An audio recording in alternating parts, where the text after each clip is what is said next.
सर्वप्रथम मी आपणास सांगू इच्छितो की पावसाळा हा यावर्षी हवामान खात्यानं कमी आहे याचे संकेत आधीपासूनच दिले होते.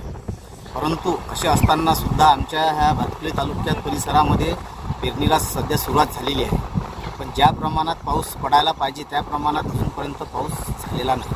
कृषी विभाग म्हणतो सध्या पेरणी करू नका, पण थांबावं तर किती दिवस थांबावं. आज 10 जुलै आहे. 10 जुलैची म्हटलं म्हणजे डवरणी आणि यावेळेस पिकं येत असतात. फवारणी आणि डवरणी यावेळेस होत असते. या पावसाच्या व निसर्गाच्या लहरीपणामुळे शेतकऱ्यावर दिवसेंदिवस संकटाचा हा मारा होतच आहे.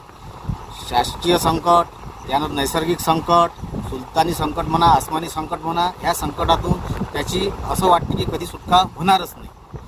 परंतु अशाही परिस्थितीत तो न डगमगता आपला पेरणी करतो आहे.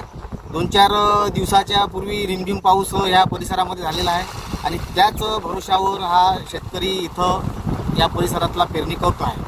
आज माझ्या पण शेतात मी पेरणी केलेली आहे. त्यात म्हटलं दुसरा मुद्दा असा आला का आधी बोगस बियाणाचा सुळसुळाट झालेला आहे. काही लोकांनी पेरली, त्यांचे बियाणे अजूनपर्यंत निघाले नाही. दुबार पेरणीचे संकट त्यांच्यावर ओढवले आहे. या संदर्भात पुढे जर कृषी विभाग आणि शासनाने इकडे लक्ष दिलं पाहिजे. ज्या बोगस कंपन्या आहे आणि बोगस बियाणं तयार करतात त्यावर कुठेतरी अंकुश असला पाहिजे. नेहमी शेतकऱ्यांना आपण सूचना देत असतो, तुम्ही जर्मिनेशन तपासा, जर्मिनेशन तपासा, जर्मिनेशन तपासा. पण कधी काय होतं की जर्मिनेशन तपासत असताना आपण जेव्हा तपासणी करू तेव्हा ते बियाणं निघते आणि जेव्हा आपण ते जमिनीत टाकतो तेव्हा ते त्याचं जर्मिनेशन कमी होते. आता या मागं अनेक असे कारणं आहेत. त्यामागं तरीसुद्धा माझं एवढंच म्हणणं आहे की शेतकऱ्याची अशी लूट करू नका. शेतकऱ्याचा अंत कोणी पाहू नका. त्याच्या पाठी सर्वांनी उभं राहिलं पाहिजे. आणि हा जो शेतकरी आहे जगाचा पोशिंदा म्हटला जाते, पण हा पोशिंद्याची कंडिशन जर तुम्ही पाहिली तर पोशिंदा म्हटल्यापेक्षा काय त्याला बळीराजा म्हणतो आपण. तो राजात आहेच नाही, पण बळी आहे. ही बळीचा बकरा म्हणजे शेतकरी. जो बळी जातो शेतकऱ्याचा, कुठेही शेतकरीच.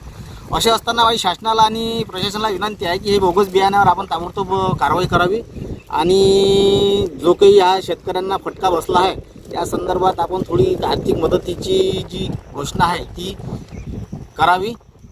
एवढंच माझं